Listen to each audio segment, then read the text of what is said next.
Press the bell icon so you never miss an update from RAU'S IAS. Hello and welcome to Daily Prelims Practice, where we take up the questions from the Hindu and the Indian Express and curate the question as per the demands of civil services prelims. The topics for the discussion have been listed on your screen. Before starting our discussion, we have an important announcement to make. Hello students, there is an announcement for you regarding the optional classes which we at RAU'S IAS are starting at Bengaluru and New Delhi Center.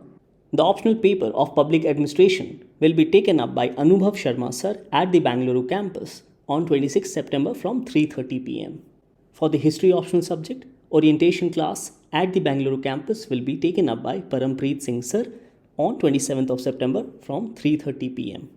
And the orientation for geography as an optional subject will be taken up by Indrajit Bariyar sir on 27 September from 6 pm. So these three subjects will be taken up at Bengaluru Center. Shobik Sen sir will take up the optional classes for psychology optional at New Delhi on 28th of September from 3:30 pm. And this will be followed up by the orientation class of sociology by Dr. Surendra Singh sir on 28th of September from 6 pm onwards. On 29 September, the orientation class will be taken up for PSIR optional by Rahul Puri sir from 3:30 pm. Whereas on the same day, that is on 29 September from 6 pm onwards, orientation classes for the history optional will be taken up by Kritika ma'am and Mathimaran Raju sir.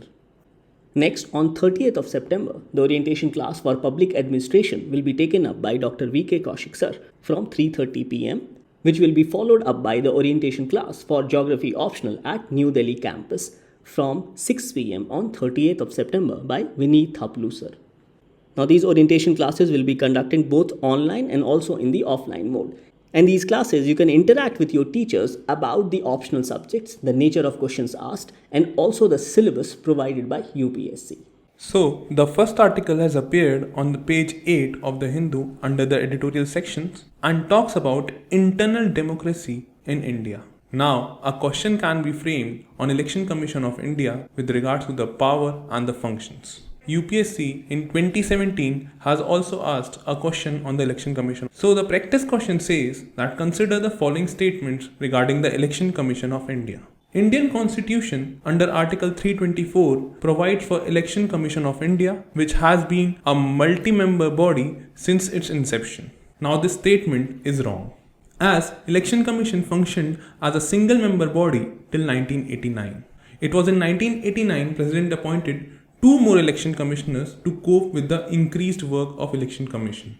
The second statement says that the Election Commission of India determines the territorial areas of electoral constituencies throughout the country on the basis of Delimitation Commission Act. Now this statement is correct. It is the Election Commission which determines the territorial areas, and Delimitation Commission was previously formed in the year 1952, 62, 1972 and 2002 also. The third statement says that Election Commission of India has the power to enforce internal democracy in party by ensuring regular elections. This statement is again wrong, as Election Commission under Section 29A of the Representation of People Act provides guidelines to political parties to conduct the election, but these guidelines are only advisory, as the Commission does not have any statutory power to enforce internal democracies in parties or to mandate elections for the same.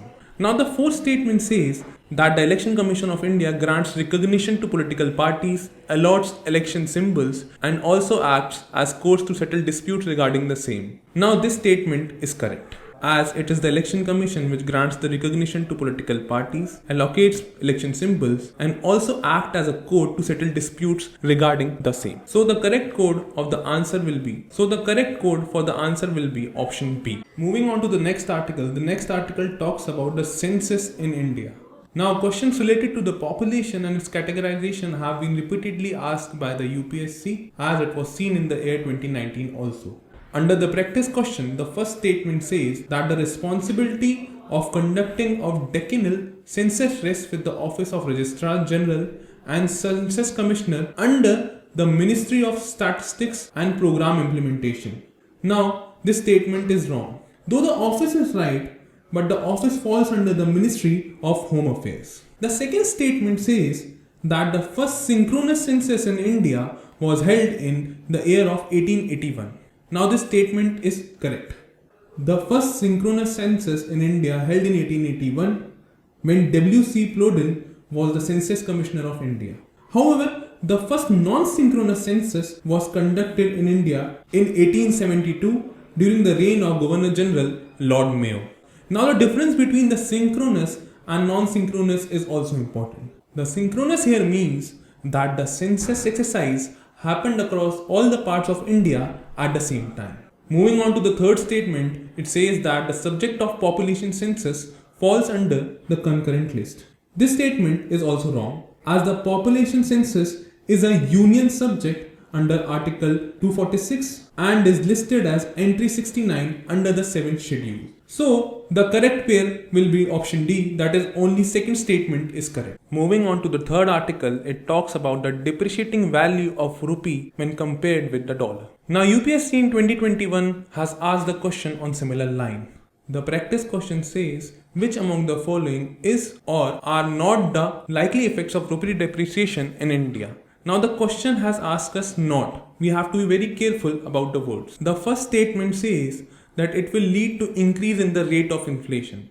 As a result of rupee depreciation, there will be an increase in the rate of inflation, as it was also highlighted by the RBI report that a 5% depreciation of the currency would add about 15 basis points to the domestic inflation. But the question has asked which will be not the likely effect of the rupee depreciation, so this statement is wrong. The second statement says that there will be a decrease in the current account deficit. Now going by the question, this statement is correct. As a matter of fact, the rupee depreciation though will make the export competitive, but will not have a major impact on the current account deficit, as the size of Indian imports is quite large when compared to that of exports. So statement 2 is correct. Statement 3 says there will be an increase in the export competitiveness. Now this statement is correct per se, as the rupee depreciation adversely affects the importers while at the same time it benefits the exporters by making it more competitive. But because the question has which will be not the likely effect of the rupee depreciation, this statement is also wrong as per the demand of the question. So the correct code to the question will be option B, that is 2 only. Moving on to the next article relates to the issue of NBFCs in India. Now UPSC has been consistently asking questions over banks, NBFCs and other regulatory bodies in the prelims examination. First statement of our practice question, it says that unlike banks, the NBFCs cannot accept demand deposits. Now this statement is correct, as the NBFCs can only accept fixed deposits and not demand deposits. The second statement says that all the categories of NBFCs are presently regulated by RBI. This statement is not correct, because not all the categories of NBFCs are regulated by RBI. Some of the NBFCs are regulated by IRDA, that is the insurance companies. Some companies like venture capital fund, merchant banking companies, stock broking companies are regulated by SEBI. And companies like chit funds are regulated by Ministry of Corporate Affairs. Moving on to the third statement, it says that unlike banks, the loans given by NBFCs are treated as NPA if it is due for more than 180 days.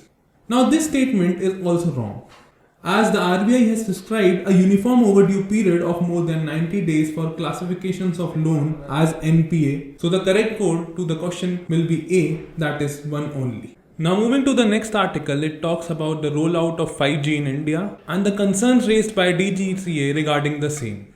The UPSC has been consistently asking questions related to emerging technologies in the prelims examination, and that is why this region becomes important. The first statement of the practice question says that the higher the frequency in the spectrum, the faster is the service. Now this statement is correct, as higher the frequency in the spectrum, the faster will be the service, because higher frequency means more data packets can be transferred per second. Now coming to the second statement, it says that for higher speed, 5G must operate in the narrow range of 4 to 4.5 GHz. But this statement is not correct, as different countries auction different bandwidth of 5G, as India has auctioned the spectrum of 3.3 to 3.6 GHz. It is different for the United States of America, which has offered 3.7 to 3.98 GHz, and different for France, which has offered 3.6 to 3.8 GHz. So the correct code to the answer will be statement A, that is 1 only.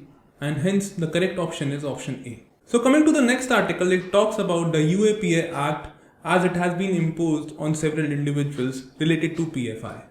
Now UPSC has previously asked questions related to changes in the laws, and that is why this region becomes important for us. The practice question says that with reference to the provisions of Unlawful Activities Prevention Amendment Act of 2019, we have to consider the following statement. The first statement says that investigation of cases may be conducted by officers of the rank of Superintendent or Deputy Commissioner of Police or above. Now this statement is wrong, as under the amended act, the investigation may be conducted by the officers of the rank of Deputy Superintendent of Police or the Assistant Commissioner or above. Further, the same bill also says that the officer of NIA of the rank of Inspector and above can also investigate the cases. Moving to the second statement, it says that the act empowers the government to designate individuals as terrorists on the similar ground as for an organization. Now this statement is correct, as under the amended act, the central government may designate individuals as terrorists if it commits or participates in the acts of terrorism, prepares for terrorism, promotes terrorism, or is otherwise involved in the terrorism. Thus, statement 2 is correct, and the correct scheme of code will be option B, that is 2 only.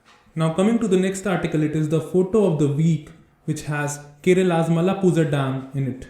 Now UPSC has been asking questions in the previous year related to dams and their reservoirs, and such a question was also seen in the Prelims 2022. The practice question says that consider the following pair. The first pair is Malappuza in Kerala, which is correct, which we have already seen as the newspaper clipping.